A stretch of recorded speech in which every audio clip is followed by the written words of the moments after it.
Muy buenas tardes a todos. ¿Qué tal? ¿Cómo están? Hace 100 años, la comunidad de los gunas, habitantes del archipiélago de San Blas, al norte de Panamá, cansados de la represión de las autoridades panameñas, decidieron proclamar la República de Tule. A pesar de que solo duró unos meses, es considerada como la revolución indígena que más ha marcado las poblaciones de América Latina.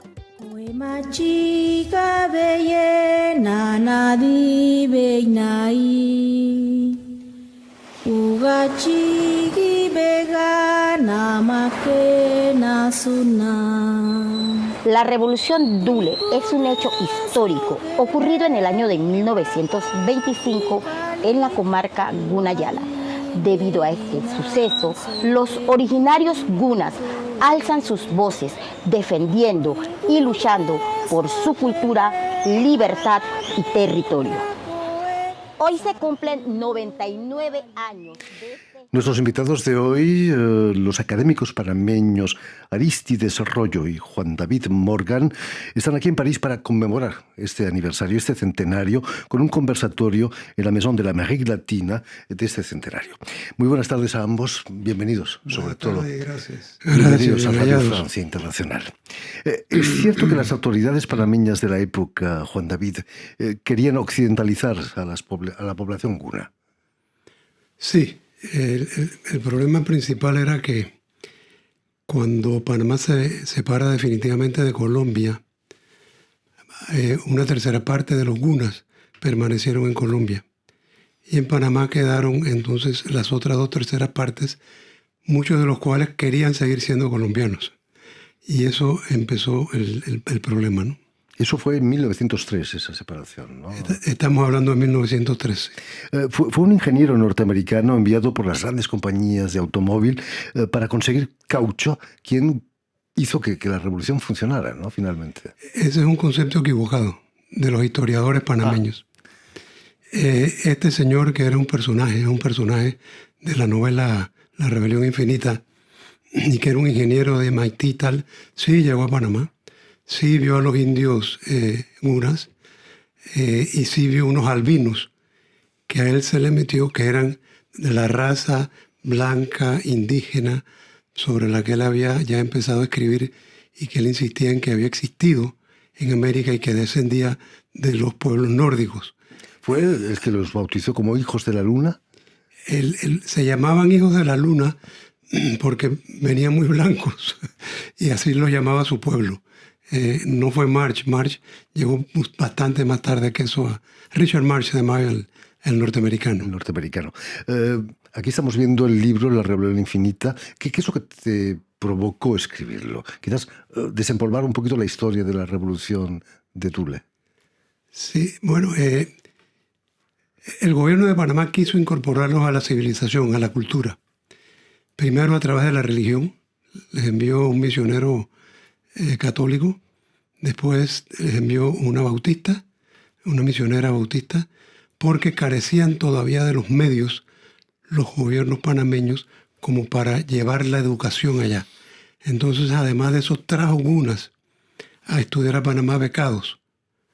Al principio eran 18, que después regresaron a la comarca con el propósito de llevar sus conocimientos allá y tratar de transmitir la cultura que ellos habían aprendido en Panamá. Así empezaron. Yo he dicho que las autoridades querían occidentalizarlos, pero algunos dicen que los querían civilizar. Eso ya es demasiado represivo, ¿no? En general tenían poco aprecio por los pueblos originarios. No solamente por los gunas, sino por los demás pueblos originarios que había en Panamá. Y a los gunas los trataron muy mal. La ley que expide la Asamblea para tratar de incorporarlos a la civilización habla de ellos como unos bárbaros y unos salvajes, cosa que no era cierta. Por cierto, les prohibieron a las mujeres vestirse con los atuendos tradicionales, obligándoles a vestirse con ropa occidental. Eso fue quizás lo que desencadenó la revolución, ¿no? Sí, ellos trataron y no se dieron cuenta, porque no lo sabían, de que en el pueblo originario, en una, la que manda es la mujer. La que hereda es la mujer.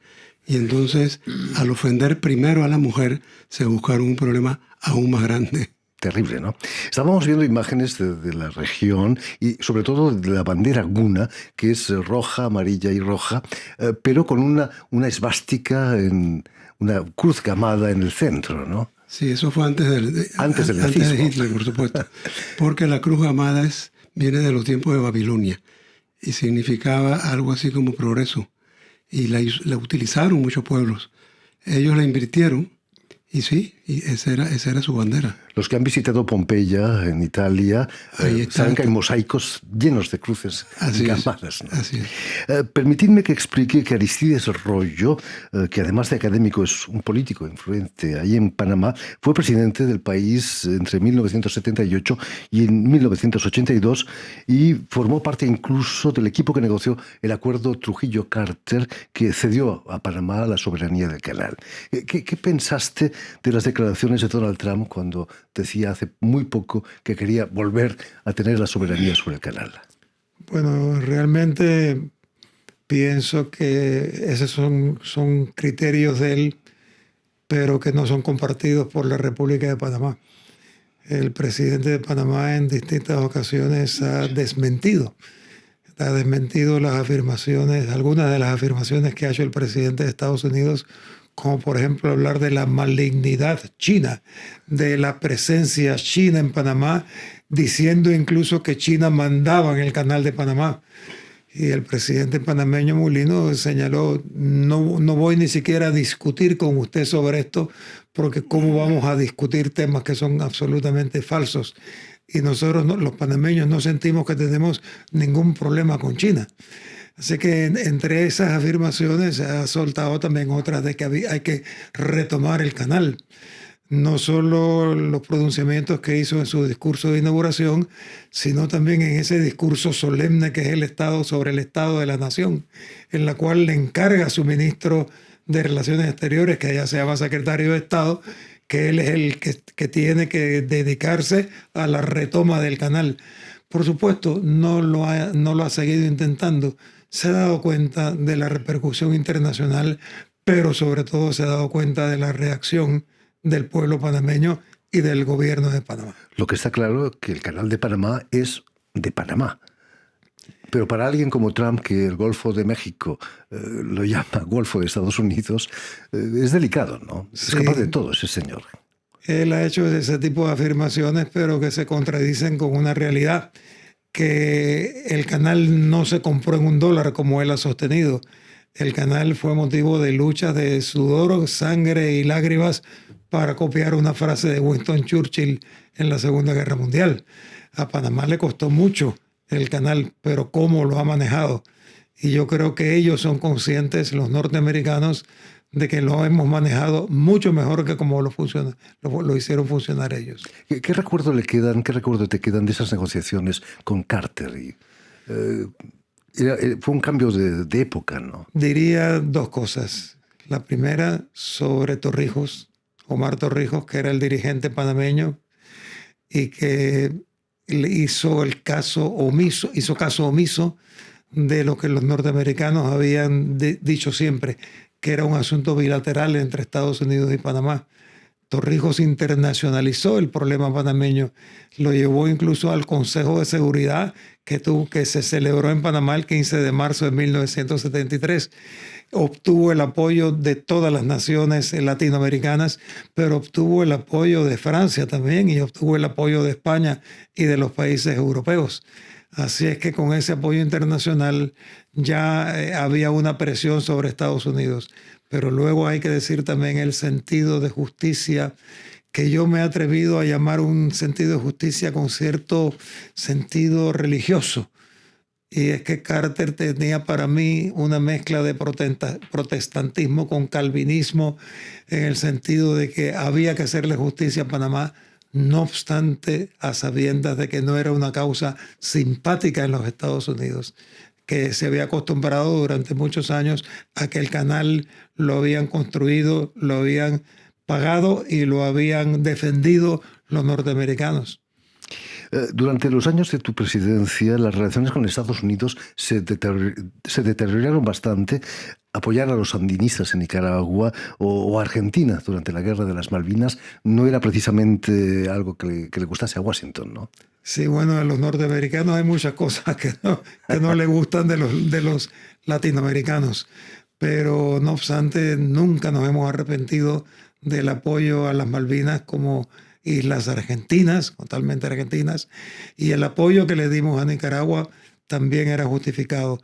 Sí hubo una decepción, y es que no sabíamos el rumbo que luego los sandinistas le iban a dar a su revolución. Pensábamos que no iban a actuar de la manera en que actuaron, con un libro de Marx en un lado y el fidelismo en otro. La realidad a veces es muy diferente de las ideas. Así es. Por cierto, he leído que ustedes se conocen muy bien, no por su actividad de académicos de la lengua ahí en Panamá, sino porque muy joven, un abogado muy joven, Aristides Royo, entra en el bufete de Morgan y Morgan en los años 60, ¿no? ¿Es cierto que trabajaste para el gabinete de Morgan y Morgan? Totalmente, y voy a decir una cosa que él dice que no es verdad. Porque Juan David Morgan siempre ha dicho que los abogados que ingresamos en su bufete nunca hemos sido empleados. Él ha sido mi jefe durante muchos años. Absolutamente falso. ¿Qué recuerdos, Juan David, qué recuerdos te quedan de esos años 60 en Panamá? Aristides efectivamente fue el primer abogado no Morgan que entra a la firma, cuando nada más éramos 3 Morgan, mi padre, mi hermano y yo. Toda una saga. Y desde entonces ha tenido una trascendencia dentro de la firma y dentro del país que ha sido impactante, ¿no? Muy importante, ¿no? Y él es el que, como te mencioné antes, él es uno de los responsables de que yo esté aquí sentado como escritor, porque cuando yo pensaba publicar un relato que había escrito sobre la familia, él me dijo, él y otro amigo me dijeron, tienes que publicarlo, y acabamos publicándolo en España, en Colombia, con un seudónimo para satisfacernos a todos. Así es que por eso estoy yo aquí, por mi amigo Aristides. Pero también tus amigos, nos oponíamos a que usara seudónimo. Al final te convencimos y ya usó entonces el nombre correctamente de Juan David Morgan.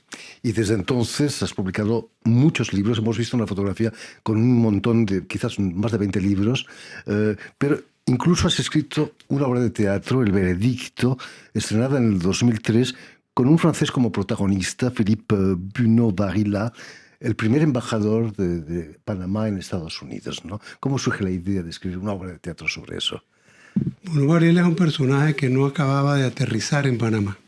Unos lo consideraban el gran traidor y otros decían, pero si no hubiera sido por Bunau-Varilla, el canal se hubiera hecho por Nicaragua y no por Panamá.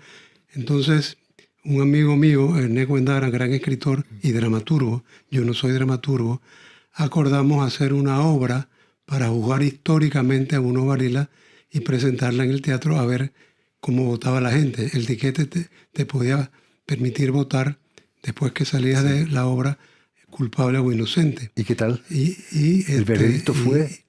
Y el resultado fue 64% inocente y el resto, pues, la diferencia culpable. Pero en eso yo creo que hubo también una influencia de lo bueno que fue el abogado defensor y de lo no tan bueno que fue el abogado acusador. Es algo que ha dicho la gente. Pero de todas maneras salió inocente. Los fiscales son siempre los malos, sí. Siempre. Digamos también que habéis venido a París para participar en el Encuentro de Literatura Latinoamericana que se celebra este jueves.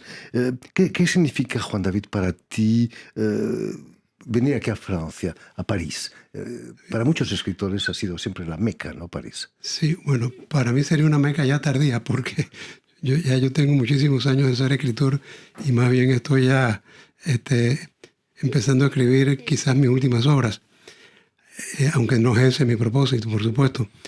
Pero estoy aquí gracias a ese encuentro hispanoamericano que dirige y impulsa Flor María. Flor María que para nosotros, yo no la conocía, y nos conocimos a través de mis obras, sobre todo a través de la más reciente, el libro de los Gunas. Así es que ella es la que ha preparado un acto. Vamos a continuar eso en Panamá también. Ella va a ir a Panamá, va a ir a la academia y vamos a hablar también de literatura en Panamá. Y para un panameño, escritor, es muy agradable que exista la Flor María aquí en Francia, que nos acogen y que nos permiten momentos como este que estamos compartiendo contigo, Jordi, ¿no? Le enviamos un saludo muy cariñoso a Flor María Bañales. Claro que sí. Además, Aristides Arroyo fue embajador de Panamá en Francia durante varios años, ¿no?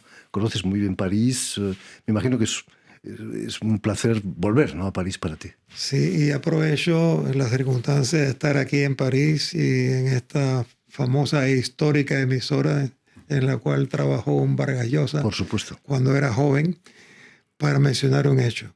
Lo que pasa es que se me ha pasado el nombre.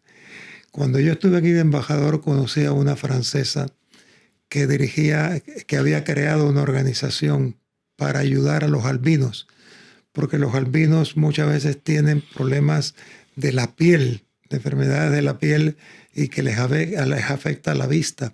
Y esta señora francesa, que era hija de un senador, que no sé si el apellido era Ferry, que era del Jura, de la región del Jura. Y ella siguió trabajando durante más años. Es que la he perdido de vista también y la he perdido de correspondencia. Pero tiene mucho mérito la creación de esta entidad por parte de esta médica, que lo hizo siempre de manera gratuita y muy efectiva. Y es que en su libro Juan David Morgan menciona mucho, cuando se refiere a Richard Marshall, esa especie de descubrimiento que Richard Marshall creyó haber hecho de que los albinos eran seres que venían de esferas antiquísimas, de la prehistoria casi. Y cuando eran albinos, que había muchos en San Blas y no procedían de ninguna civilización extraña ni diferente a la civilización cuna a la cual pertenecen. Son hijos de la luna. Sí. En fin, pues ya lo saben, tienen una cita este miércoles en la Maison de l'Amérique Latine, aquí en París, para el conversatorio, no el conservatorio, como decía, entre los académicos panameños Aristides Arroyo y Juan David Morgan, sobre el centenario de la Revolución Dule. Muchísimas gracias a ambos, ha sido muy interesante charlar con ustedes. Permitidme también que dé las gracias a Suel Kedir y a Guillaume Buffet, quienes se han ocupado hoy de la realización del programa, y también saludar a nuestros telespectadores, porque también los tenemos, que nos siguen en toda América Latina, desde Chicago hasta la Patagonia, gracias a una cadena que se llama UCL, un canal latino que emite desde Montevideo, y también una red que se llama TAL, que reúne televisoras públicas y universitarias de los dos continentes. Y a ustedes, muchísimas gracias por su atención y les damos cita para una nueva edición de El Invitado de Radio Francia Internacional.